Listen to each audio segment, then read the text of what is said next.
Welcome to Old Guys, Gentlemen Flex Fountain Pens, episode number 51. And this is not a flex pen. It's actually a TWSBI ECO blue demonstrator with a reground nib to an architect tip. Now, what is an architect tip, if you can say it? Well, I didn't know a few weeks ago, but I've been getting myself ready for a trip to Morocco next year. Never been there before, and I always like to learn the local language if I can, and as part of that, I thought it might be cool to learn how to write in Arabic, at least simple stuff. When it is written in the really nice cursive script that you see, it's done with an Arabic pen. And shoot, I should look this up. I'll print it on the movie here. It's like a Quran, something like that, and it allows you to do really thin strokes and really broad strokes, and that's what an architect nib does.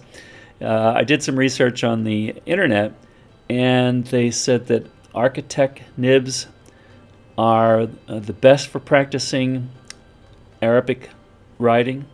And next best might be what's called a left foot oblique pen. And I actually bought one of those and have that coming.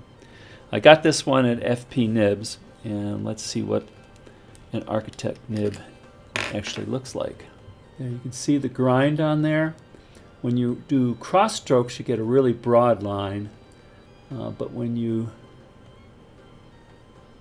pull straight up or down, get the thin line that portion of the nib will do. Let me show you. So, a vertical line gets you a nice, I'm not sure what that is. It's probably like extra fine kind of line. And then if you do a cross stroke, you get this really kind of broad line. Probably more like a double broad plus kind of line. So sometimes people do this to show you the differences really well.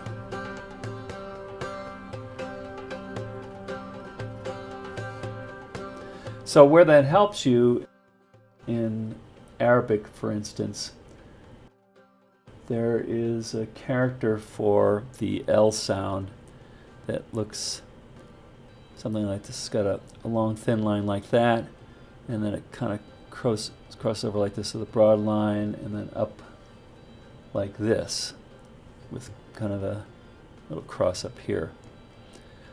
And you'll see this a lot in Arabic lettering, where vertical lines will tend to be thin and cross strokes will be fatter. So that's helping with that. It looks cool when you try to print stuff.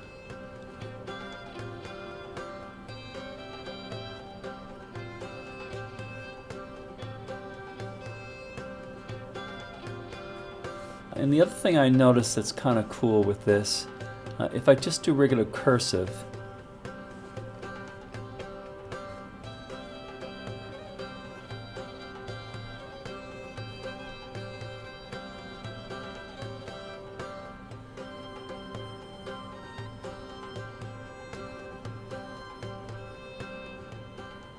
it all comes out very broad-like.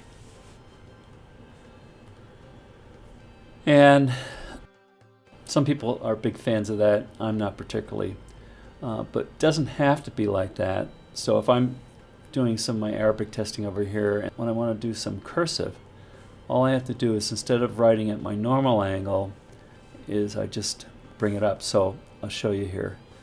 At a regular angle, I get a broad line like this. I come up a little bit, and that's this. Up a little bit more, and it's like this. It's almost like I don't have one, but I've seen them, the zoom nibs.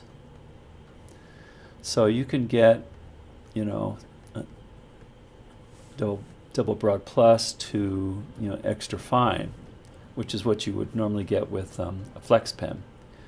But you know, if I try to do Spencerian with this, where you come down and then broaden it. I guess I'd have to rotate it as I come down and then come up again like this.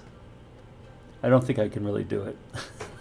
I tried this in an earlier attempt, and there's probably a skill set that is useless to have for this kind of pen, because all you need is a nice flex pen. This is a Swan.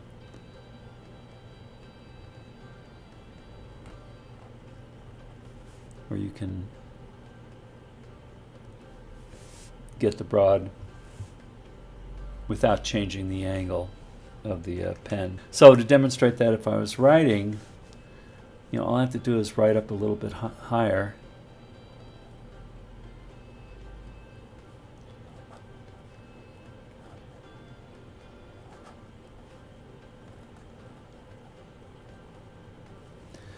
And you can see how between these two, a pretty big range in inline thickness. This is an F sound, and this is a G sound.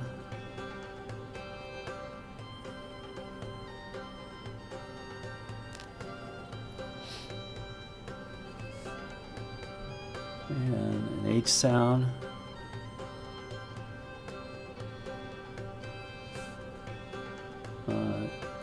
Like a ZH, like J sound.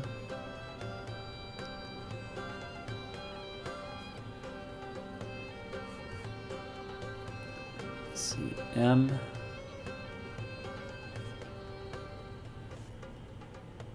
Yeah, this is not a course in Arabic. I barely know what I'm doing. I do know that I can get closer to what I see in the printed format of these letters with this kind of nib, as opposed to having a regular pen nib or a flex pen nib.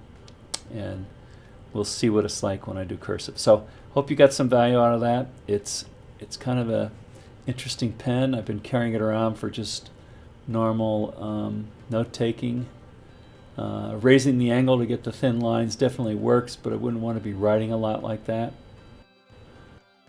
But for what I'm using it for mainly for the Arabic, I think it's going to be a good nib for me.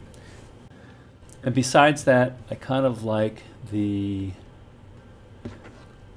look of these TWSBIs. Like the combination of being able to see the ink and the clear blue, one of my favorite colors. A lot of people complain about these leaking or cracking. I've only had them for a few months. This is my third one. They're not my favorite pens per se, but they're one of my favorite pens for just everyday kind of carry stuff. So anyhow, hope you got some value out of that. I'm rambling. Until next time, thank you for watching.